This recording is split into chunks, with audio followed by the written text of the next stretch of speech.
ഷാജഹാൻ ചക്രവർത്തി നിസ്കരിക്കുവാൻ പോയിരുന്നത് എവിടെയായിരുന്നു എന്ന് നിങ്ങൾക്കറിയാവോ? ഷാജഹാൻ ചക്രവർത്തി നിസ്കരിച്ചിരുന്നത് ആ കാലഘട്ടത്തിൽ ഭൂമിയിലെ തന്നെ ഏറ്റവും വലിയ മോസ്ക് ആയിരുന്ന ജുമാ മസ്ജിദ് ഷാജഹാനാബാദിൽ, ഇന്നത്തെ ഡൽഹിയിലുള്ള ജുമാ മസ്ജിദിലായിരുന്നു അദ്ദേഹം ജുമാ ഉൾപ്പെടെ നിസ്കരിക്കുവാൻ വേണ്ടി പോയിരുന്നത്. 1656 ആർക്കിടെക്റ്റ് ആയിരുന്ന ഉസ്താദ് ഖലീലിലൂടെ ഷാജഹാൻ ചക്രവർത്തി വെറും 6 വർഷം കൊണ്ടാണ് ഈ മഹത് നിർമ്മിതി നിർമ്മിച്ചെടുത്തത്.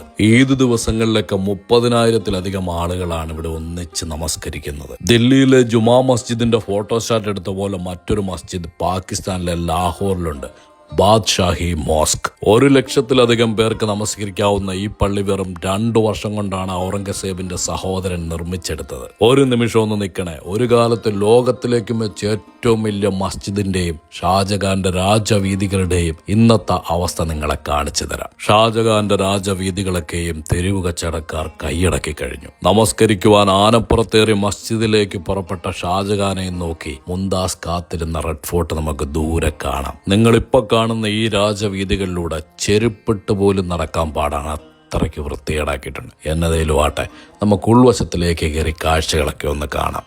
ഇവിടെ ചെരുപ്പൊന്നും ഉപയോഗിക്കാൻ പറ്റത്തില്ല, നല്ല വൃത്തിയാണ്. പെരുന്നാൾ ദിവസങ്ങളിൽ സൂചി കുത്താൻ ഇടയില്ലാത്ത അത്രയും വിശ്വാസികൾ വന്ന് നിറയുന്ന ഈ നടുമുറ്റം, അത് വലിയൊരു ഫുട്ബോൾ സ്റ്റേഡിയത്തിന്റെ വലിപ്പമുണ്ട്. പക്ഷെ ക്യാമറയിൽ അത് മനസ്സിലാവില്ല. ജുമാ നമസ്കരിക്കാൻ 30,000-ലധികം ആളുകൾ ഇരിക്കുന്നു എന്ന് പറയുമ്പോൾ നിങ്ങൾക്ക് വലിപ്പമേറെക്കുറെ മനസ്സിലാവും. ഷാജഹാൻ ചക്രവർത്തിയുടെ കാൽ സ്പർശനമേറ്റ അതേ കൽപ്പടവുകളിലൂടെ നമുക്ക് നടക്കാം. അവിടെ ഒരു വലിയ കുളമുണ്ട്. അവിടെ കാല് കഴുകിയതിന് ശേഷം നേരെ ഉള്ളിലേക്ക് എന്നാൽ വലിയൊരു മിനാരമുണ്ട്. അതിന്റെ കീഴെ ഇരുന്നായിരുന്നത്രേ ഷാജഹാൻ ചക്രവർത്തി നിസ്കരിച്ചിരുന്നത്. നിസ്കരിക്കുവാൻ ജുമാ മസ്ജിദിലെത്തുമ്പോഴൊക്കെയും രാജകീയ വസ്ത്രങ്ങളൊക്കെ എടുത്തു മാറ്റി വെറും വെള്ള വസ്ത്രം മാത്രം ധരിച്ചുകൊണ്ടായിരുന്നു ഷാജഹാൻ ചക്രവർത്തി ഇവിടെ ഇരുന്ന് നമസ്കരിച്ചിരുന്നത്. നിസ്കാരത്തിന് ശേഷം ആനപ്പുറത്തേറി വലിയ അകമ്പടിയോടുകൂടി തിരികെ നടന്നു പോകുന്ന ഷാജഹാൻ ചക്രവർത്തി ദാനധർമ്മങ്ങളും നടത്തിയിരുന്നു. അങ്ങ് ദൂരെ നിന്നും തന്റെ പ്രാണപ്രിയൻ